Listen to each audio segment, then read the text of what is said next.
Hola a todos y bienvenidos a un nuevo episodio de Palique Divulgativo. Bienvenidos al episodio número 59.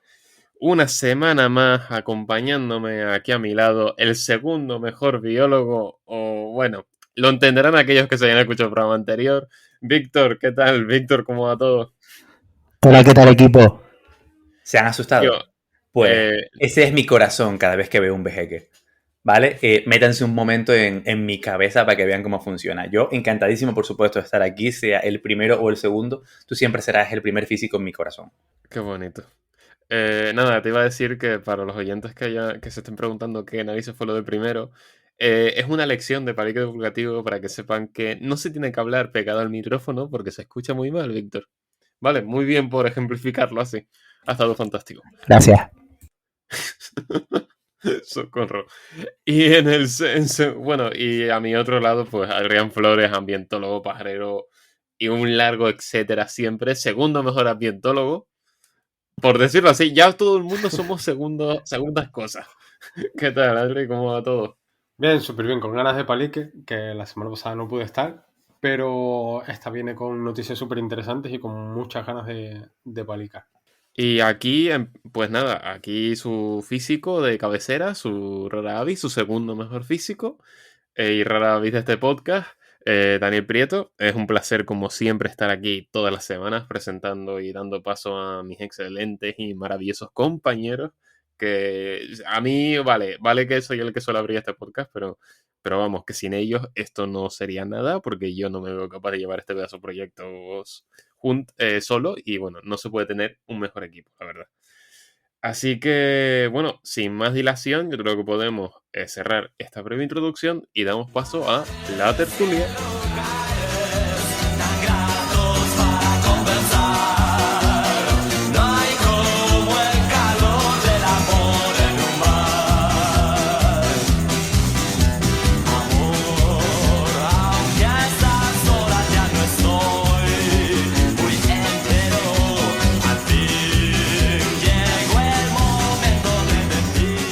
Vale, la primera cosa que queríamos comentar es en relación a una cosa que pasó el viernes y que probablemente aquellos que nos siguen en redes habrán visto bastante. Y es que, bueno, pues el sábado fue el Día de la Tierra y por ese motivo, el viernes en Televisión Canaria, en el programa de Ponte al Día, decidieron dedicar el programa, parte de ese programa, una pequeña entrevista a esta fecha tan señalada. Para ello, nos invitaron a hablar. Desde aquí un saludo a María Muñoz, que es periodista allí en Ponte al Día. Estamos muy agradecidos de que nos diesen esta oportunidad. Y la verdad, yo, en este caso, ella nos dijeron que, bueno, la intención era que nos entrevistase a los cuatro, pero por temas de realización por videollamada solo se podía una persona. Y al final fui yo en representación al equipo del podcast. Y encima tú te imaginas estar en medio de la tele y que de repente un tolete empieza a ser pegado al micrófono. O sea, es un peligro, Dani. Tú eres la persona más apropiada para estar ahí. Oye, ¿Pero qué eres? ¿El heredero de cuidado. Farrell? Eso es, Dios, eso iba a decir, ¿eh? He sido poseído por un momento por el sur de Tenerife. Es que de Charcolpino. Bueno, no, de Granadilla, no sé, nunca me acuerdo de dónde es. Sí, va bien. Va, sé que es de Granadilla de Abona, pero no sabía si de Charcolpino o Charcolpino siempre es el pueblo con el que se mete. Entonces tengo ahí mi duda. Pues nada, ¿por dónde íbamos? Eso, que nos entrevistaron, que fue una entrevista que nos permite hablar de este proyecto, que es Palique Divulgativo, darlo a conocer en la tele.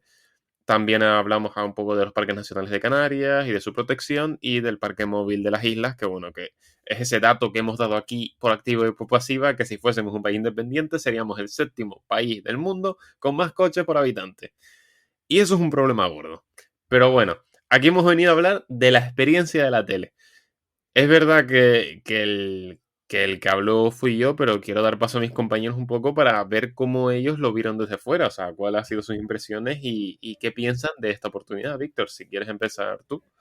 O sea, a mí me parece una auténtica locura que cuatro muchachitos, por seguir la dinámica de Ignatius, que cuatro muchachitos desde sus casas hayan conseguido crear un proyecto así de bonito y tan, a lo mejor, significativo, con nuestros números humildes pero constantes, como para que también la televisión se fije en nosotros y tener ese huequito para poder hacer divulgación y concienciación, y la verdad es que no podría estar más contento. Creo que la entrevista fue súper bien. Creo que estuviste además maravilloso y la realización fue perfecta, así que muchísimas gracias a Ponte al Día por invitarnos a participar y chapo a ti también por el currazo que te echaste.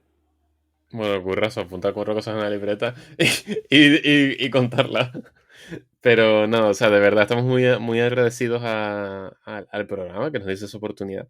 Y yo, Adri, yo no sé qué pensarás tú, pero qué bonito queda el logo en la tele. Total, total. De hecho, o sea, yo no era consciente, o sea, mi cabeza estaba totalmente en otra cosa y cuando pasaron la foto, no, mentira, no sé si la pasaron por el grupo o lo vi por Twitter, digo, hostia, qué guapo queda el logo.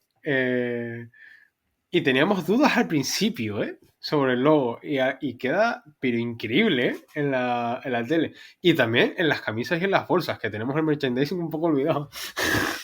Sí, no me da la vida estar gestionando eso, pero bueno, que la gente que quiera una bolsita de tela o una camiseta, que nos contacte por mensaje directo, tanto en Instagram como en Twitter, que lo podemos gestionar. Y por favor, hay 2 personas que aún no han venido a recoger su camiseta, que me contacten por mensaje directo. Por favor, última llamada. Porque hay alguna camisa que creo que la tengo hace un par de meses por lo menos, que la tengo aquí intentando contactar con la persona. Y creo que antes estaba hablando con Dani y al empezar a hablarle yo creo que nunca abrió mi conversación y tampoco reclamó la camisa. Así que la sigo teniendo guardada, sigue empaquetada perfectamente. Está en perfecto estado, no ha sido utilizada. Así que por favor que se ponga en contacto con nosotros para recoger la camisa. Sí, por favor, porque es que si no, están ahí cogiendo polvo y nos cuestionan, hay que lucirlas, esas camisetas, ese pedazo de camisetas, hay que lucirlas. Y nada, yo no sé si esto lo hemos comentado en el podcast alguna vez, pero que aquí el autor del logo que nos identifica y que ya hemos estampado en camisas, en bolsas y nos han estampado en pantallas en el evento de Traslab o en Ponte al Día, el autor es Adri, ¿eh? O sea, ese pedazo de logo es cosa suya. Yo aquí tengo que decir que esto es cosa de equipo porque hubo unos cuantos borradores antes y al final todo el mundo hizo aportaciones, ¿eh? Que yo simplemente cambié 4 mierdas. O sea. Pero. A ver, tú cambiaste las 4 mierdas. Yo dije, ay, esa mierda no me gusta. Ay, esa sí, pero no, tampoco toqué la edición. O sea que chapó por el currazo. Pero vamos, que tampoco fue nada complejo. O sea, fue cosa de una tarde. ¿Sabes? Bueno, que el pero resultado está de puta madre, ¿eh? Que el resultado está de puta el madre. resultado está muy guapo. Sonó súper mal ahora, en plan súper efectivo. La mierda esta del logo que no sirve para nada. No, pero en serio, o sea, creo que es un logo que es muy chulo, que es muy característico, que al final, después de 59 programas, hemos conseguido asociarlo a la marca de Palique, al podcast, y creo que se identifica mucho. Palique Y, trademark. sí, exacto. Y Tenemos, el tenemos que engagement, registrarlo, ¿eh? Que igual si nos ponen a hacer camisas por ahí no pagan derecho ni nada. vamos y le quemamos la fábrica. No todo. Igual Pero, estamos dando la idea ahora, ¿sabes? En plan. bueno, la gente es buena, por favor. Pero nada, entonces eso, que el logo está muy guapo, que nos ha hecho mucha ilusión vernos en la tele y que próximamente, antes lo comentábamos en el previo del programa, próximamente podremos anunciar una cosita que nos hace mucha ilusión y que que esperamos que les guste. Vale, no vamos a decir mucho porque dadas las características de este podcast, somos unos gafes de mucho cuidado. Total. Así que vamos a estar con la boquita Que cerrada. encima yo soy un hámster epiléptico, es que a mí no me puedes hacer esto, ¿sabes? Pero bueno, me voy a estar calladito, me voy a portar súper bien y no voy a decir nada de eso. Que aún así, o sea, no sé si te has dado cuenta, pero el último capítulo de esta temporada, cuando hagamos repaso, o sea, este año ha sido, el primer año fue una locura, pero este ha sido una completa locura y lo que queda, o sea. Lo que queda, porque nos quedan 2 meses de temporada todavía y movidas que ya iremos contando tanto por redes como en el programa en directo. Y una cosita más antes de pasar a las noticias, a la tertulia propiamente dicha, es que, bueno, pusimos un tuit en el que invitábamos a la gente a responder cosas por redes. Solo recibimos una respuesta, o sea que todavía está abierto, ¿vale? Pueden contestar cuando quieran. Nosotros estamos abiertos a sus interacciones ya contar movidas, ¿vale?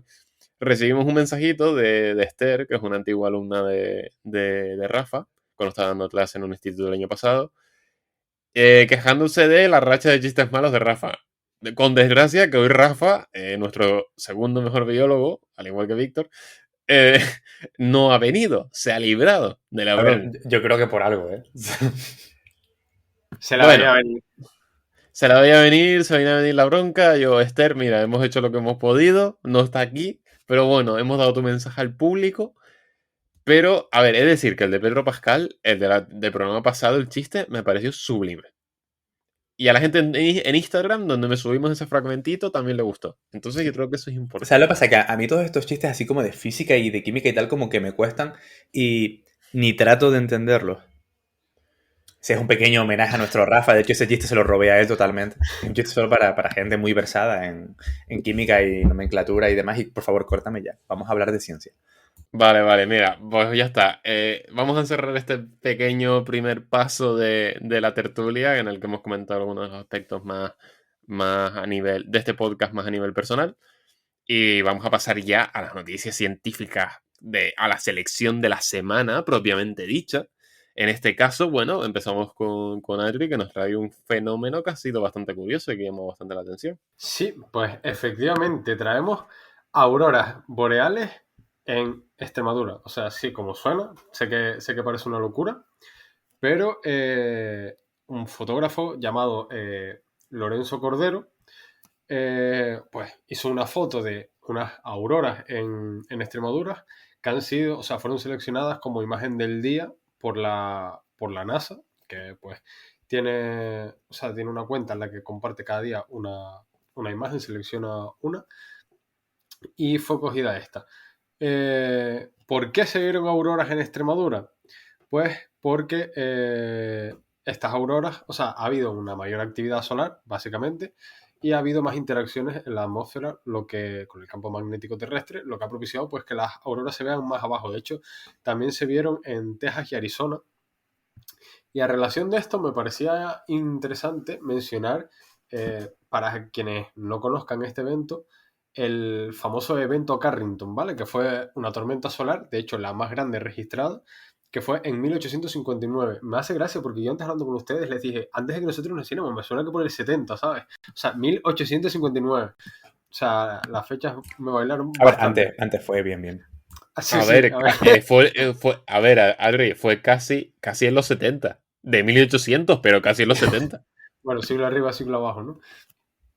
Total, que esta tormenta fue, básicamente, para que nos entendamos, un pepinazo. O sea, literalmente, o sea, para que se hagan un ejemplo, o sea, una idea de la magnitud de esto, obviamente fue por lo mismo que estas, ¿no? Una eyección de masa coronal del Sol, perdón. Y se vieron, o sea, en este evento se llegaron a ver, en el Carrington, ¿vale? No en el actual, se llegaron a ver auroras boreales en La Habana, en Hawái, en sitios así. En Santiago de Chile se llegó incluso a ver algo también.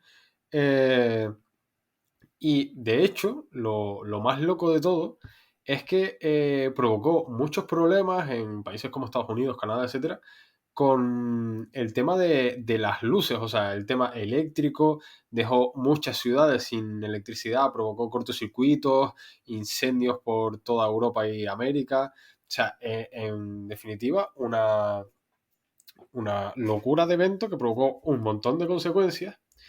Y voy a arrastrar un poco, ¿vale? Me voy a salir un poco de lo que era la noticia original, pero de esto han hablado ya nuestros compis de Radio Skylab, ¿vale? En algún otro capítulo me suena. Y ellos hacían una pregunta que a mí me gustaría hacerles a ustedes también, que es el tema de, imagínense la situación en la que hay una tormenta solar similar al evento Carrington hoy en día, que dejaría inutilizados un montón de satélites, no de manera temporal, de manera permanente, sin telecomunicaciones hasta que volviéramos a reponer todos los satélites que hay en órbita. A nivel comunicativo, servicio, no tendríamos correo, no tendríamos internet probablemente, sino... No tendríamos palique. Es lo peor, lo peor. Exacto, o sea, sería terrible. Bueno, a lo mejor, depende del día que tenga Rafa. O sea, o sea, me encanta porque Adri de una forma magistral acaba de crear el mayor efecto mariposa en la historia de la humanidad, que es, hay una aurora boreal en Extremadura y la semana siguiente nos quedamos sin palique divulgativo. O sea, es como ciencia de calidad. Oye, es que sería una Pero movida increíble. Yo al principio pero pensé que era fatal. un... Sí, es que yo pensé que iba a ser un chiste sobre Elon Musk, que es como ya, bueno, el día a día, con satélites y todas estas cosas. Pero es Por que en cierto, verdad... ¿vamos a comentar algo de eso o corremos un tupido velo? Que estaría bastante guay. A ver, el rollo es que te jode el resto de satélites, que son importantes. No, ¿Sabes? me refiero Entonces, de lo que ha pasado de- esta última semana, de ahorrar dinero en no poner salidas en las oh, rampas de un cohete, el más pepino de la historia, no sé, cositas. oye, pues mira, vamos a terminar, si quieres, lo de las auroras boreales y si quieres lo comentamos rápido, así. sí, luego podemos comentar lo de Starship. Vamos a comentar. Bueno, justamente la pregunta que dejaste tú, Adri, y que habían hecho originalmente del podcast de Radio Skylab, es una putada gordísima. A ver, porque estamos hablando de que el Sol, claro, tiene que darse la coincidencia de que la Tierra se encuentra en ese momento en la trayectoria de la eyección de masa coronaria, lo cual baja las posibilidades En un tanto por ciento. 1859 pasó. Eso se puede repetir otra vez. Ya, no sé, no se me ocurre ninguna analogía que me permita hacer una burla de esto, pero bueno. Negacionismo de la negación de las tormentas solares. Exacto, el sol no existe. Esto es una bombilla que han puesto ahí.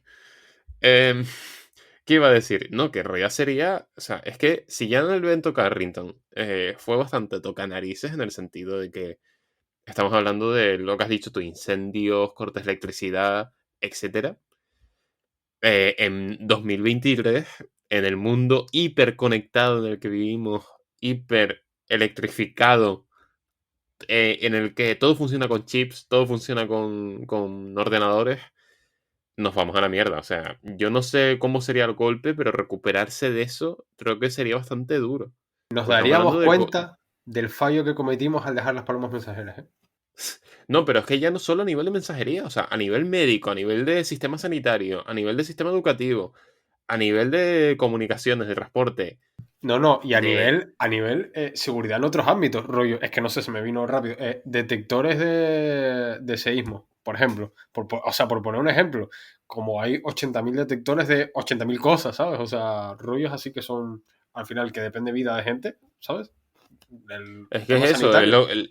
por ahí quería tirar yo por el tema, exacto, por el mundo sanitario, que al final te jode un hospital y el hospital se queda sin electricidad y vale que tiene generadores de emergencia, pero sabes que es una situación complicada, una situación de crisis, entonces hay que tener cuidado con estas Claro, cosas y estar, a ver, probabilidades son bajas, pero hay sí, sí. probabilidades. Que quede claro, que tampoco estamos diciendo aquí que venga a venir el apocalipsis ahora, ¿sabes?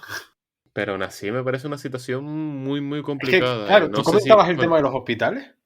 Pero es que si te pasa algo, ¿cómo llamas a urgencias, tío? No puedes tampoco. O sea, es o que, sea, se no jode sé, no todo. sé. Pero hay una cantidad de cosas que yo cuanto más pienso, más me doy cuenta de la envergadura que puede tener, que es una locura. ¿Eh? Totalmente, y yo creo que eso es un poco, me impresiona a nivel de que puede ser el caos absoluto. Y no sé si Víctor opina igual. La verdad, sería un desastre. Lo siento un momento porque me llamaron de repente, estoy teniendo aquí la llamada en stand-by, esto es palique directo, que aunque lo hagamos en diferido siempre hay problemas del directo, pero sí, o sea, básicamente es un problema gordísimo. Es que yo ahora mismo no sabría cómo atajarlo, también estoy un poco en shock que estoy cuestionando esto, gestionando, ¿Estás en shock por pero... la llamada o por el evento Carrington? No, a ver, estoy en shock por, por cómo salir de la situación.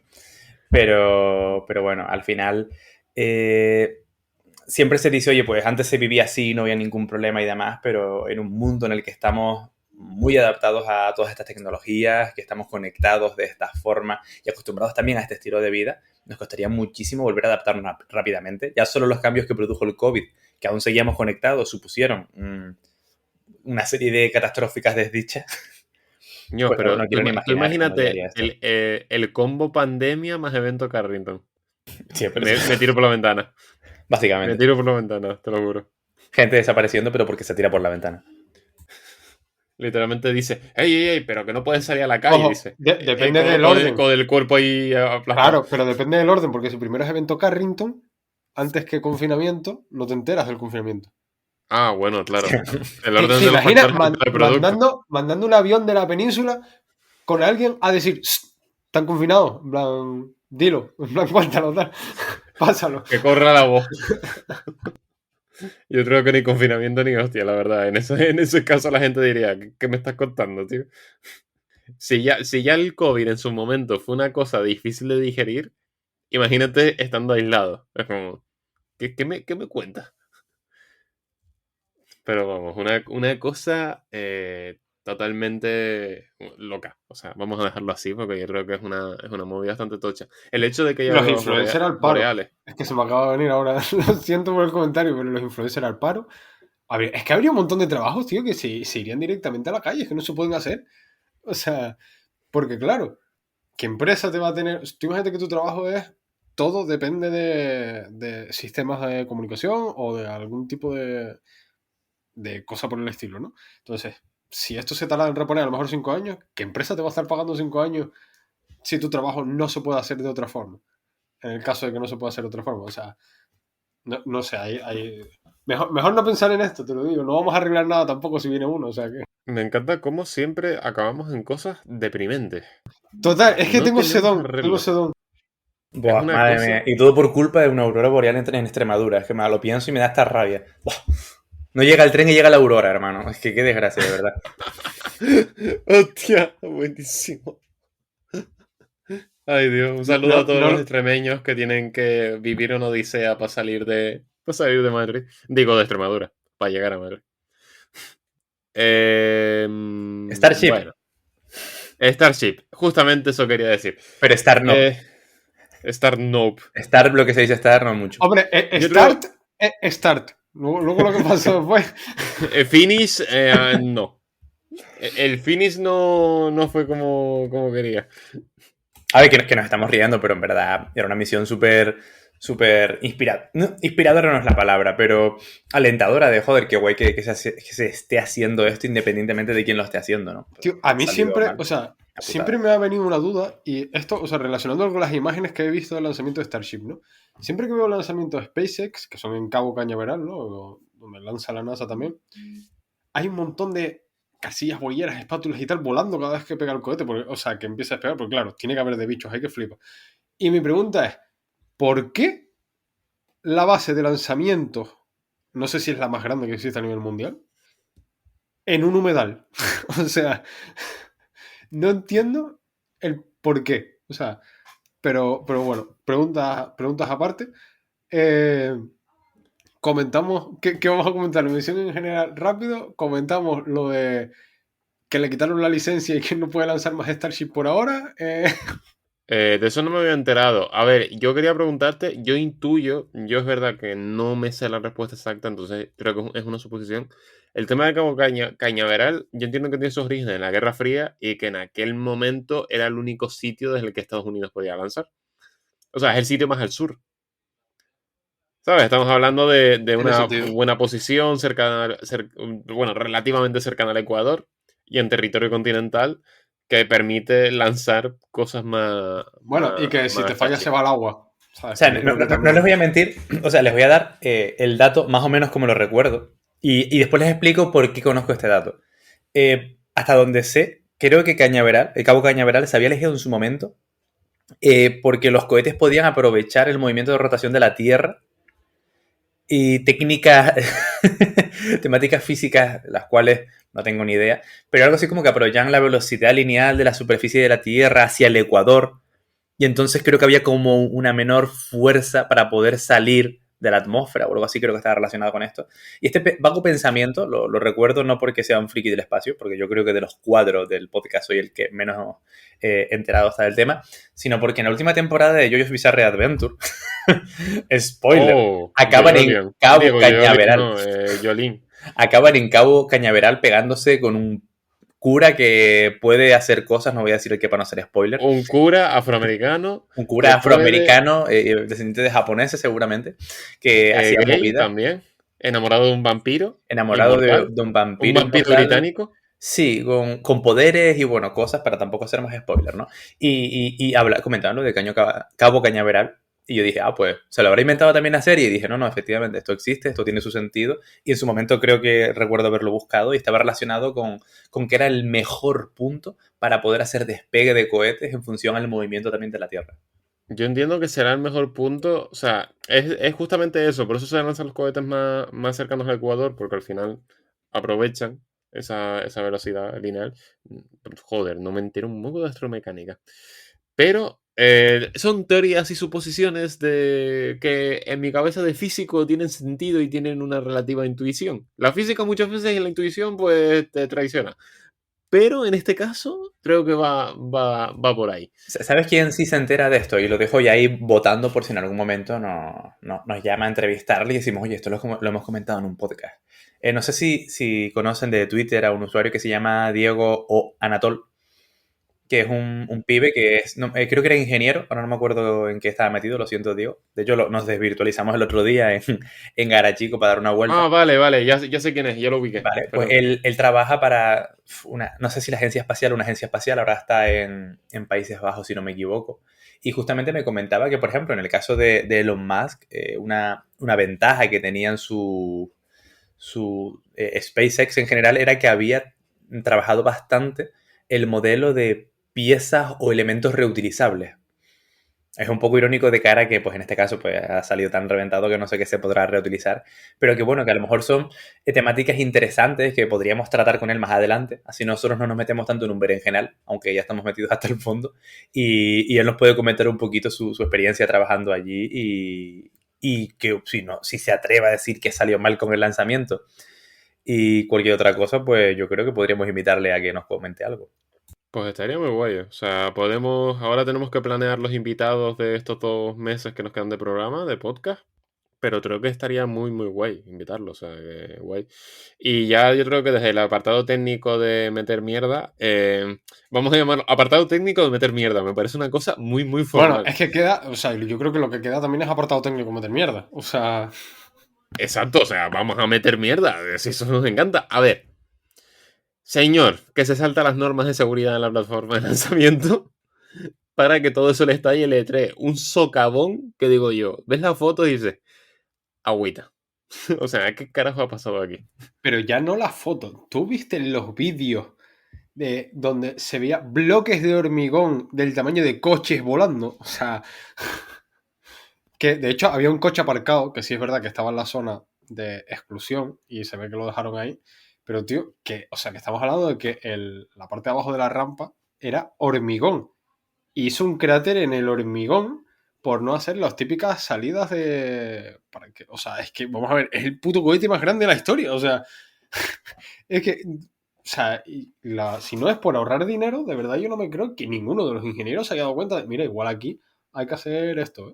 A ver, teniendo un equipo de profesionales tal y todo el rollo, y yo esto es una suposición porque no me he estado muy al tanto del tema. A mí me da que esos orden de arriba de vamos a ahorrar, vamos justitos de tiempo, vamos a lanzar este cacharro ya. Que Pero bueno, de hecho eso, la rampa de lanzamiento se jodió, van a tener que arreglarla, van a tardar un montón en poder hacer otra prueba. Y lo leí ayer justo la Federal Aviation Administration, ¿vale? Porque la traducción me vuelve un poco. Le quitó el permiso para lanzar Starship. Entiendo que por lo menos hasta que la rampa esté en condiciones, pero vamos, que tampoco tiene permiso ahora para poder hacer otro lanzamiento, aunque arreglar la rampa ya. O sea, tendría que arreglar otra vez no sé cómo va, pero me imagino que todo el papeleo para volver a obtener el permiso ese.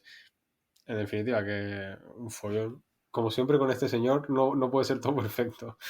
mira, ya solo Twitter, que ahora todo, ya quitaron los cheques azul a todo Dios, luego se devolvieron, luego. O sea, hay un cacao. Dios, ayer vi a una viñeta de. No sé cómo se llama esta chica. Es una dibujante que a mí me gusta mucho, que es americana, si no me equivoco, que es Sarah Anderson.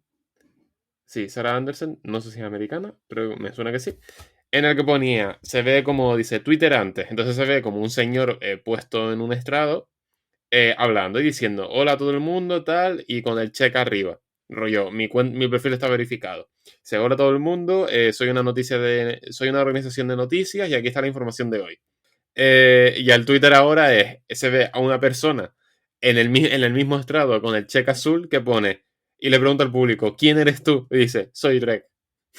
O sea, literal es eso, ¿sabes? Twitter se ha convertido en, si tú pagas, dices, pues automáticamente el cheque azul que antes era símbolo de ser alguien, o de ser un periodista, o una agencia de noticias, o un medio, o un club, o un, ¿sabes? Un perfil verificado de una organización, o de una persona popular, ahora es como, cualquier flipado en Twitter dice, hola, tengo cheque azul. Y yo, tío, por favor, ya está. O sea, ¿Tú no sentías antes como eso de el llegar a tener un verificado en Twitter porque costaba, era un logro? O sea, era en plan como, ¿sabes? Rollo.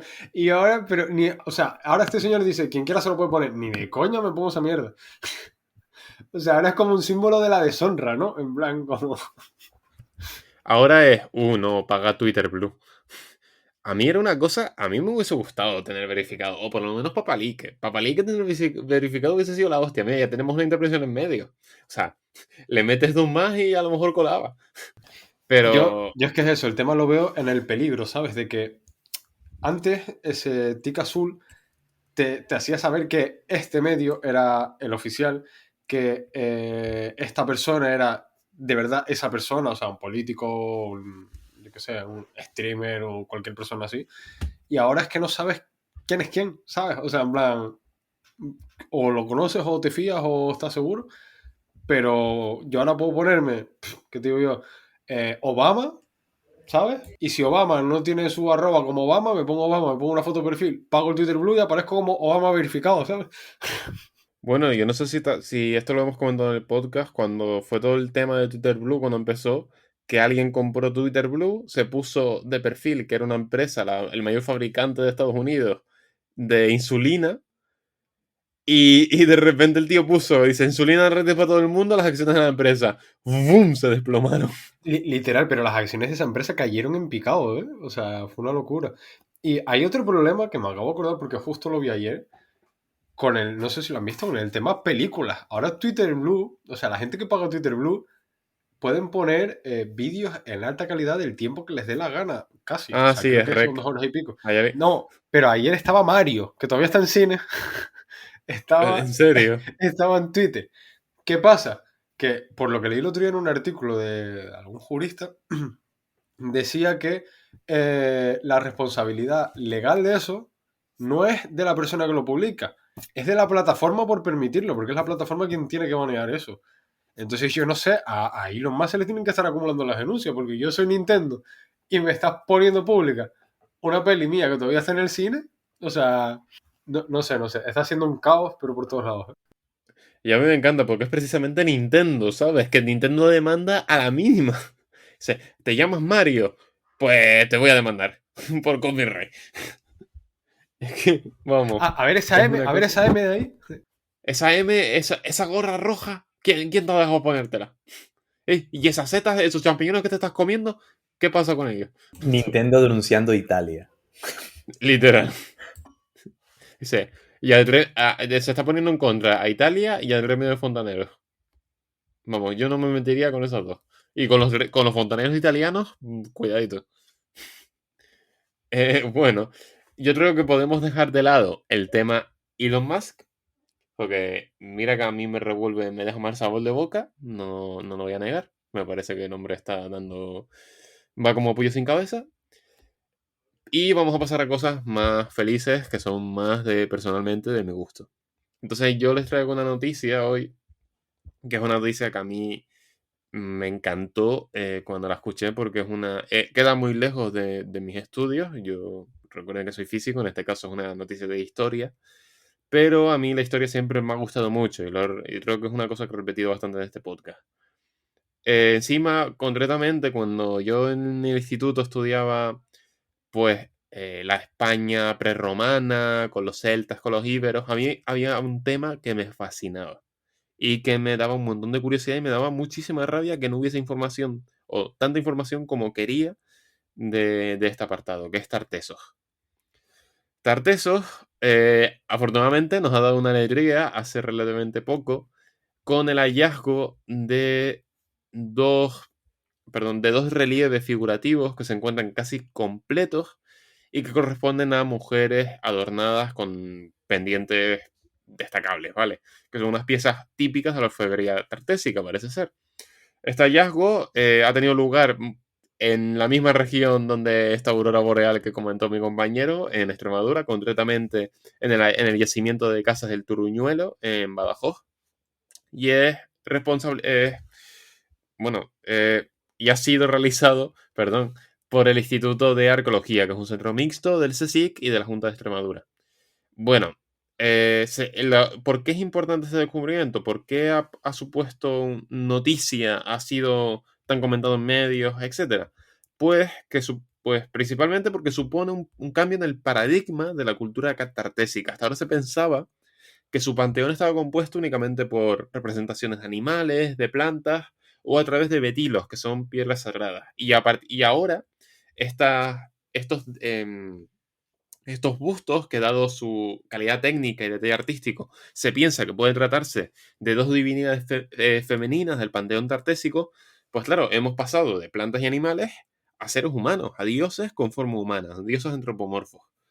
Y esto es una novedad, sobre todo para los investigadores, porque cambia su visión de la cultura tartésica y cambia, pues, a lo mejor posibles hallazgos que vayamos a encontrar, etcétera, ¿vale? Porque de Tartesos todavía queda mucho por descubrir.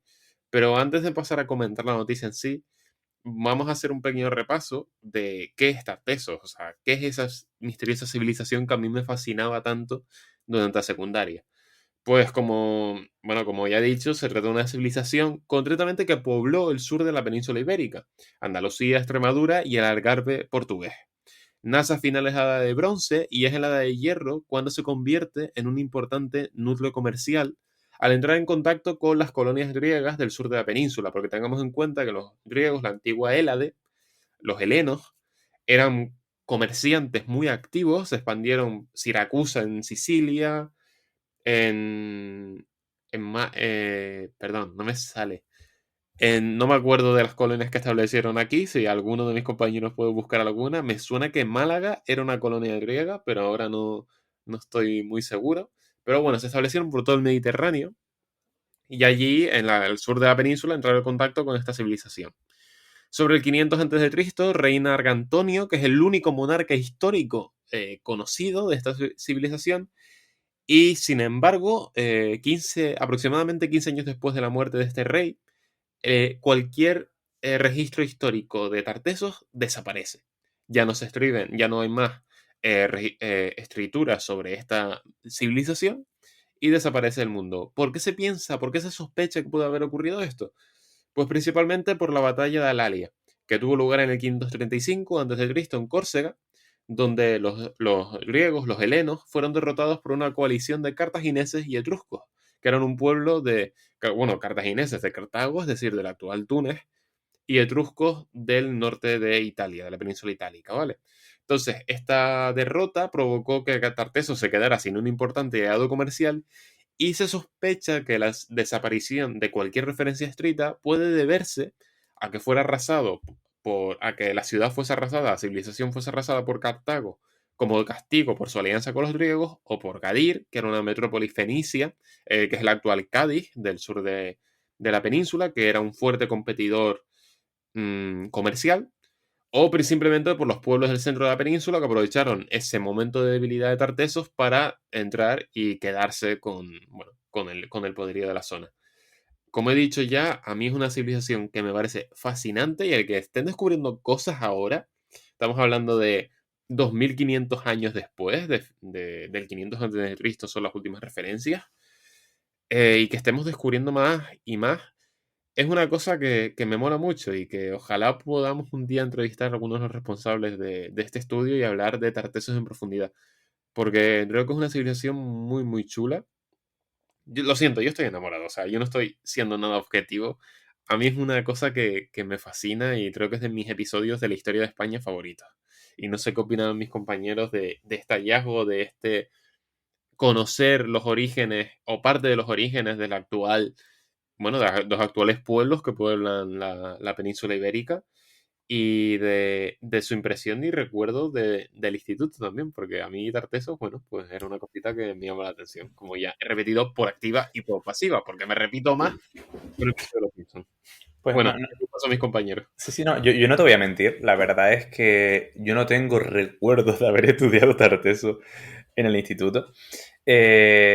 También te digo, o sea, sí es verdad que yo atendía mucho en clase y fui un buen estudiante dentro de, de lo que cabe, pero la verdad es que no tengo recuerdos. Lo que sí me fascina es como esta capacidad todavía de seguir encontrando información, de seguir sacando información de, de las rocas, vamos a decir, entre muchas comillas.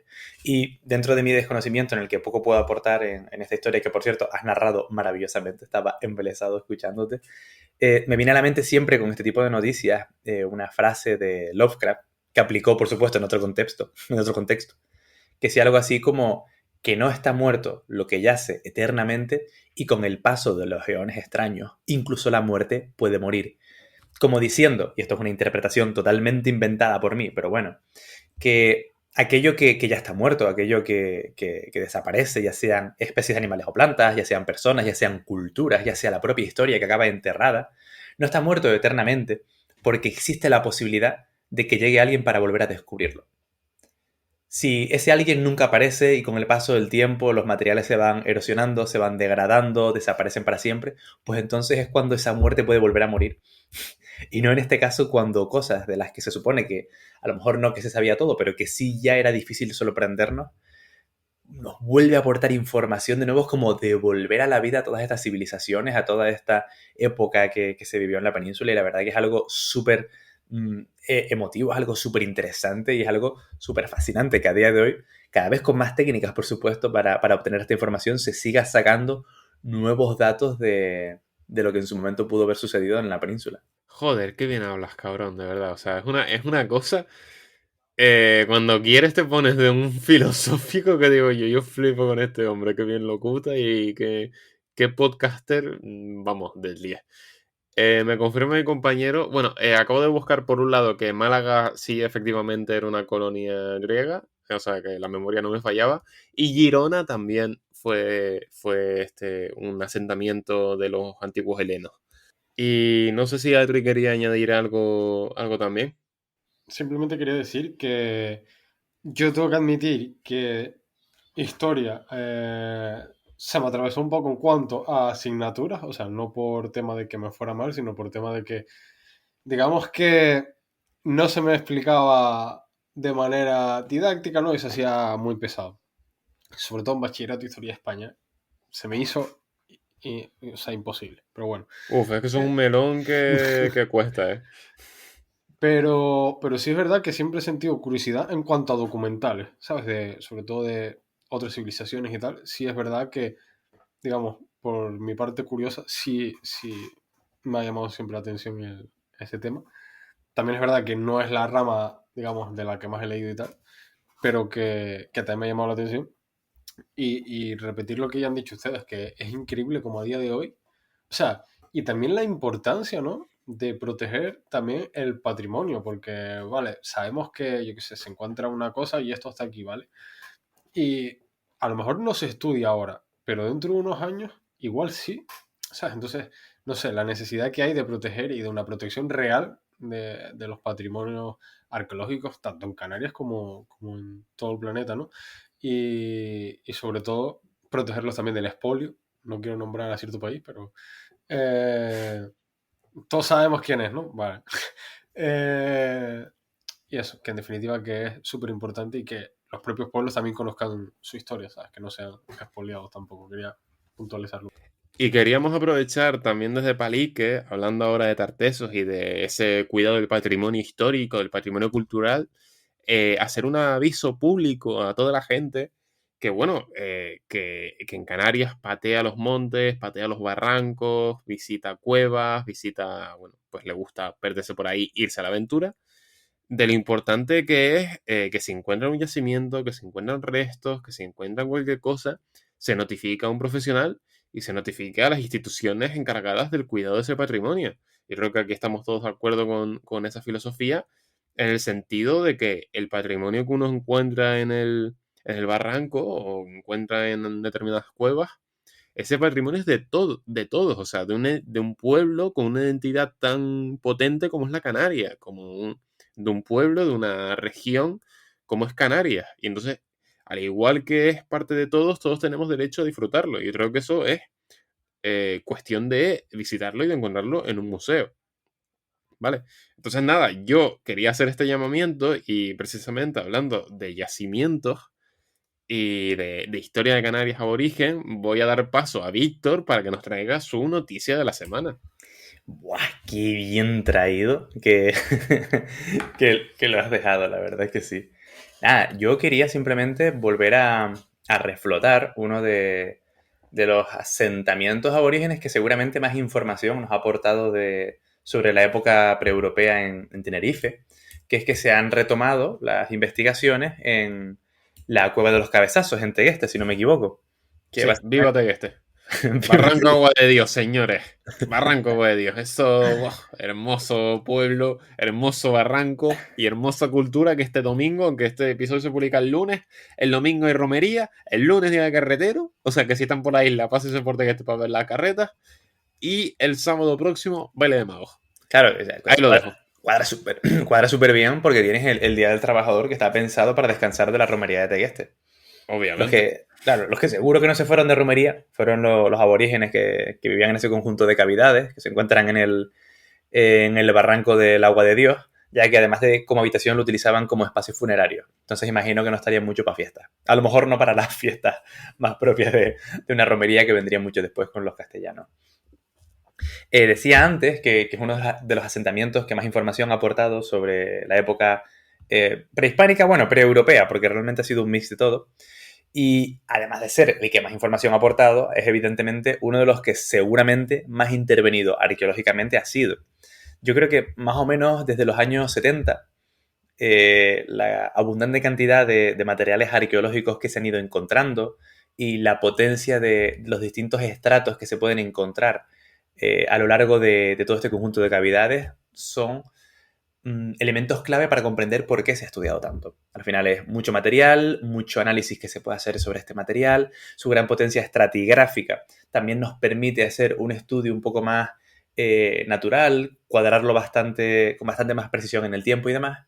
Y lo que sucede es que investigadores han vuelto nuevamente a este yacimiento porque saben que todavía queda muchísimas cosas por descubrir, muchos elementos por investigar y que nos pueden aportar muchísima información basándonos no solo en lo que encuentran allí, sino en lo que ya se había encontrado previamente en la cueva. Entonces, esto es interesante porque cada vez se desarrollan nuevas técnicas que permiten el estudio arqueológico. Se estiman también nuevas aproximaciones, ya no únicamente desde el punto de vista histórico, arqueológico o biológico, sino que cada vez se va como afinando más las distintas líneas de trabajo por las que se pueden tratar. Y creo que una de las más interesantes, si no se había trabajado antes, por lo menos ahora se va completando, es la del desarrollo de una secuencia paleoambiental más completa que va a permitir estudiar pues, cómo era el paisaje local en la época de los aborígenes, cómo han sido los cambios que produjeron los guanches en su momento a lo largo del tiempo y cómo se mantiene todo esto a día de hoy. Es interesante porque tumba el mito, y es un mito en mayúsculas, no es algo que tumbe ahora, ¿no? Que es el mito del buen salvaje. Ese pensamiento de decir, bueno, pues los aborígenes de cualquier parte del mundo, las personas indígenas, etcétera, vivían en perfecta armonía con la naturaleza, no generaban ningún impacto. Esto evidentemente es mentira.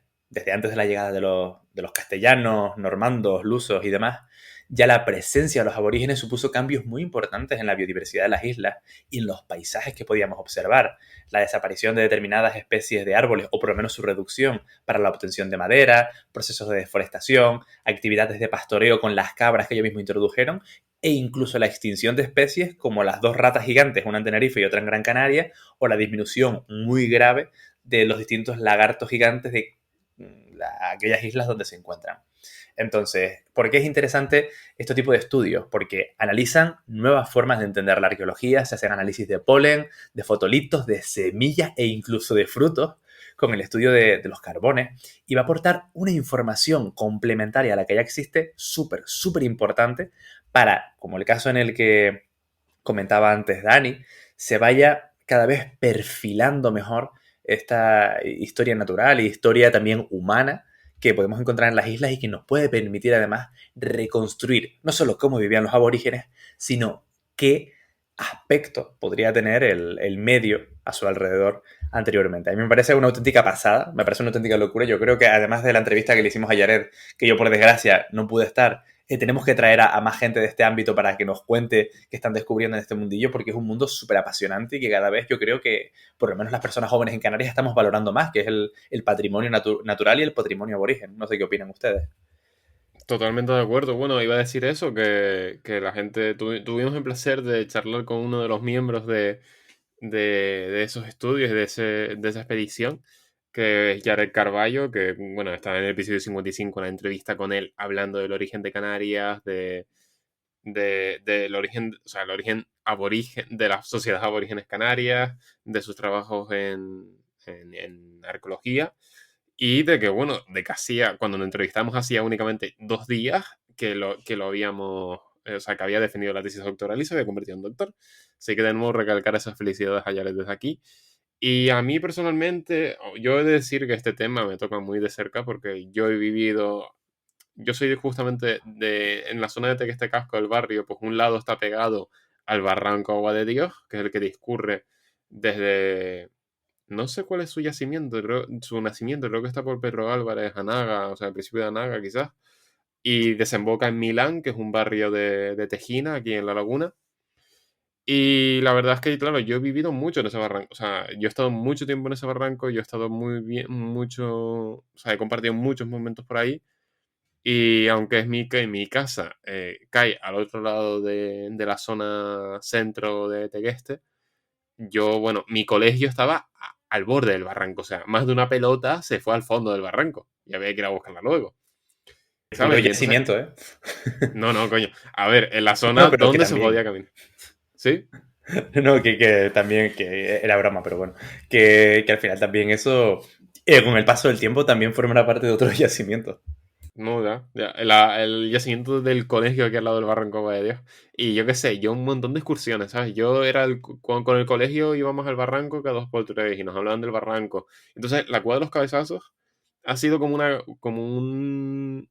algo que ha estado muy presente durante toda mi infancia. Porque estábamos literalmente, yo creo que está a 1 kilómetro del colegio, bajando el barranco. O sea, está al lado. Entonces, nos explicaban eso, nos hablaban de cultura canaria, nos hablaban de la cultura aborigen de Tegueste, del pueblo, porque al final Tegueste es la última etapa de las sociedades aborígenes, aquí antes de la conquista. Pues bueno, fue un menceyato que abarcaba desde la zona, en la costa, desde la zona de Valleguerra hasta la zona de La Punta y todo lo que hoy es el Tegueste actual.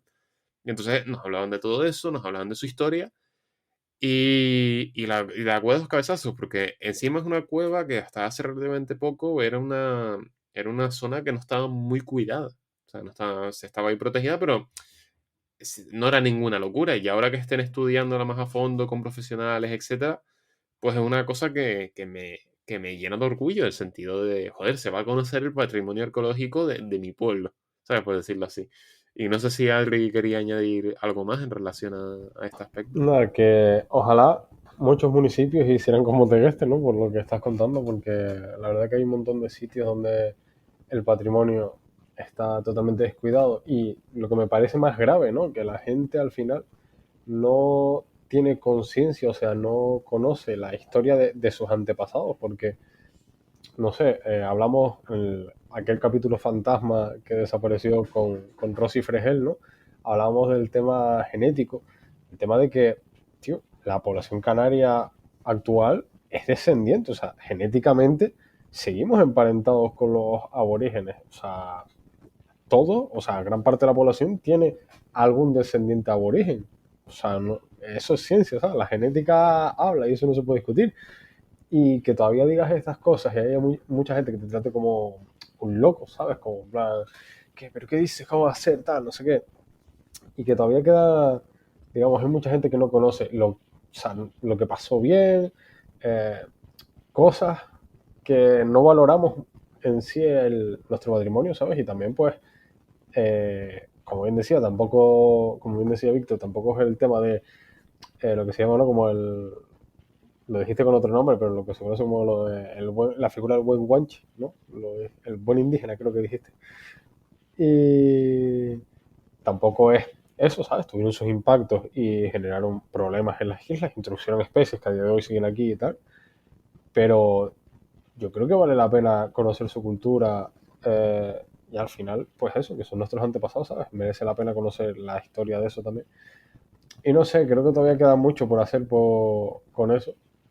Me choca un poco cosas que no sé si decir porque son un poco polémicas, pero no sé, en definitiva, que ojalá se valorara más, ¿sabes? El patrimonio, que me parece, estas cosas me alegran muchísimo, porque sobre todo porque pongan en valor, ¿no?, el patrimonio y se conserve de verdad. Totalmente de acuerdo. Y yo creo que con esta intervención podemos ir cerrando este tiempo de tertulia. Lo primero, recordar que faltan 2 semanas para que Verónica Pavés saque su libro sobre Blas Cabrera. Yo es que lo tenía que decir, yo me voy a pillar ese libro. Vamos, o sea, a Verónica hay que traerla, sí o sí. Hay que encontrar una fecha para que venga a presentar el libro a Palique. Creo que es muy importante. Entonces, nada, faltan 2 semanitas para ese libro, ya lo compartiremos por el tema del podcast. Saben que Verónica es amiga del programa y estamos muy contentos de que saque este libro.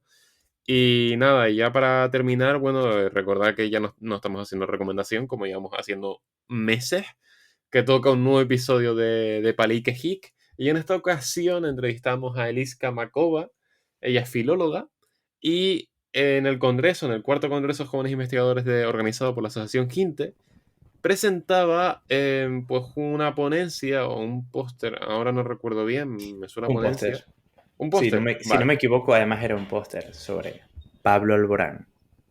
No era sobre el español, sobre el uso de... No, esa es una investigación, ¿no? El tema del andaluz en la Es política. una maravilla. Bueno, sí, pues tenía un póster sobre cómo ha ido cambiando el andaluz en Pablo Alborán a lo Es una largo de su maravilla. carrera.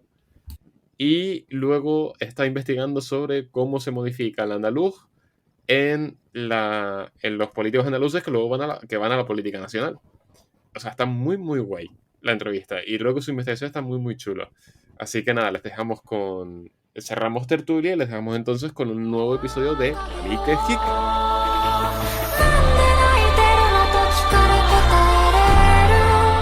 涙なんかじゃ僕ら出会えたことの意味にはまるで追いつかないこの身一つじゃ足りない叫び君だけに触れた時にだけ震えた心があったよ意味をいくつ超えれば僕らはたどり Continuamos un día más con un nuevo Palique Hic. Hoy contamos con la presencia de una investigadora, filóloga, Eliska Makova. ¿Qué tal, Eliska? Muy bien, gracias. Y la pregunta de rigor que te tenemos que hacer, sí o sí, que hemos hecho por ahora a todas las investigadoras que han pasado por aquí, es ¿cuál es tu campo de investigación o tu área de especialización en este sentido? Bueno, yo actualmente estoy empezando y entonces ahora mismo lo que estoy haciendo es que estoy terminando el máster de investigación y entonces estoy con el TFM y por tanto mi tema de investigación es un análisis socioestilístico del discurso de política andaluza, de mujeres andaluzas, durante sus intervenciones públicas y políticas en Andalucía y en Madrid. Y claro, y a lo mejor la gente que está más acostumbrada a escucharnos no está tan habituada a la investigación que se hace de otras disciplinas que no son a lo mejor biología, física o química. ¿Cómo es hacer este tipo de investigaciones? Pues mira, precisamente aprovechando la ocasión me gustaría también reivindicar un poco la investigación en humanidades, concretamente en la rama de la lingüística, porque mucha gente se piensa que no sirve para nada o que incluso no hay investigación. Sin embargo, la lingüística es una ciencia igual que todas las demás. Además, nosotros trabajamos con mucha estadística, con muchos números, entonces no es solo redactar un trabajo y redactarlo bien. Así que obviamente tienes que tener vocación, te tiene que gustar porque es muy difícil y muy complejo. Creo que incluso más complejo de lo que uno se puede imaginar, tiene mucho trabajo y como digo, trabajamos con todo tipo de ramas, con estadística, con números, así que animaría a todo aquel que esté interesado en que intente indagar un poco, ¿no?, esta rama de la ciencia que al final es otra ciencia más también. Bueno, me gusta la reivindicación, ¿no? Porque es una cosa que se suele decir mucho. Y bueno, una cosa que le estamos pidiendo a todos los que pasan por aquí es una anécdota, ¿no?, del mundo de la investigación o que le haya pasado investigando. Entonces, queríamos conocer un poquito cuál sería la tuya. Bueno, yo creo que voy a contar mi primera anécdota porque en abril de este mismo año fui a mi primer congreso, que además se celebró en Gran Canaria, así que tengo un cariño especial a la isla. Y bueno, yo di mi ponencia, mi comunicación también sobre el discurso de políticos, pero en ese caso era de hombres y mujeres. Y bueno, al terminar me hicieron una serie de preguntas y un investigador, que prefiero no decir el nombre, Sí, bronquita, No, la verdad es que no. Me hizo una pregunta sobre mi tema y me dijo, bueno, ya que has mencionado los estudios de tal en el marco teórico, me gustaría decir tal, y me dio como una recomendación y como que me corrigió un poco. Y le dije yo, sí, muy bien, pero no lleva razón, la que lleva razón soy yo. Bueno, y terminamos las comunicaciones y me dijo mi profesora, que es la persona con la que voy a hacer mi tesis doctoral, me dijo, ¿sabes quién era ese? Y era el investigador del que yo estaba hablando, porque claro, era su trabajo, entonces él me estaba corrigiendo. Y yo obviamente no tenía ni idea de que era él porque no me lo quisieron decir, como era mi primer congreso, para no ponerme nerviosa y tal, pero bueno, me dio una vergüenza. Pero ya luego me acerqué, hablé con él y la verdad es que muy bien. Muy bien, una persona muy apañada. Es bueno. Sí, la verdad es que yo creo que puede que sea de las top anécdotas de cosas graves. Sí. Además fue la primera, ¿sabes? Entonces un poco... Qué bueno. Pues además, otra pregunta que queríamos hacerte es una pregunta que deja a la investigadora que ha pasado antes por aquí. A ella, la pobre, le hicieron una pregunta bastante complicada, creo que la tuya va a ser un poco más sencilla, que es frente a este mundo de la investigación, también el mundo, pues, todo el tema universitario, de la formación y demás, nos comentaba que es súper necesario tener una válvula de escape, una forma de llevar tu día a día de la mejor manera posible sin que todo recaiga en esta faceta investigadora o formativa. ¿Cuál es tu válvula de escape? Pues mira, la verdad es que es una pregunta muy sencilla, porque a mí me gusta mucho el deporte. Y entonces mi vía de escape es el deporte, que sobre todo practico atletismo y bueno, también esquí, pero lo que pasa es que el esquí solo se puede hacer durante una época muy determinada, así que diría que mi vía de escape es el deporte, en concreto salir a correr durante un rato cada día. Bueno, si practicas esquí en Canarias no vengas de estancia porque... Por eso nos quedamos en Granada, que tenemos la sierra. Y bueno, queríamos saber, ahora es tu turno para dejar una pregunta pues para la siguiente persona que se pase por aquí. Pues mira, voy a dejar una pregunta y como sé que aquí estamos trabajando con todos los ámbitos científicos, aviso que va con trampa y me gustaría preguntar dónde creéis que se habla el mejor español y por qué. Oh, me encanta. Ojalá que sea una persona que no tenga ni idea de letras, humanidades y demás y que sea como yo esta entrevista. Me encanta, maravilloso. Yo creo que depende de dónde venga esa persona, va a barrer para casa. Obviamente. O sea, y no lo digo solo Canarias, ¿eh? Creo que aquí, todos al final barremos para casa. Sí, pues me encanta la pregunta. Maravillosa también la reivindicación en tu intervención. Y nada, Eliska, muchísimas gracias por estar aquí hoy con nosotros. Gracias a vosotros. Y nos seguiremos escuchando en el próximo Palique HIC, que será la semana que viene. Hasta otra.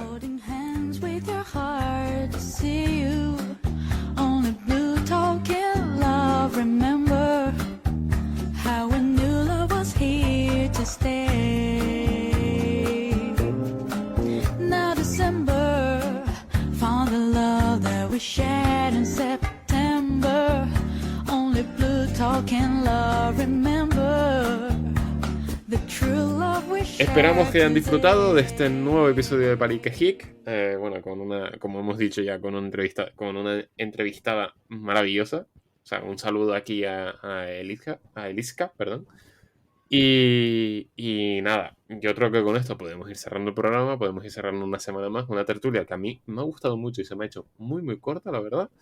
No sé si Víctor opinará igual. Víctor, ¿qué te cuentas? Pues nada, la verdad que un placer enorme como siempre. Siempre me da un poco de apuro llegar derrapando a los paliques porque últimamente estoy trabajando hasta arriba. Pero bueno, con ojeras y con todo, afortunadamente lo único que se escucha es mi voz. Y nada, seguir haciendo periodismo para que venga Verónica Pavés. Y evitar hacer este tipo de cosas. Wow, Víctor, el paliker que hablaba cerca del micrófono. Una cosa súper agradable. El paliker que susurraba los micrófonos.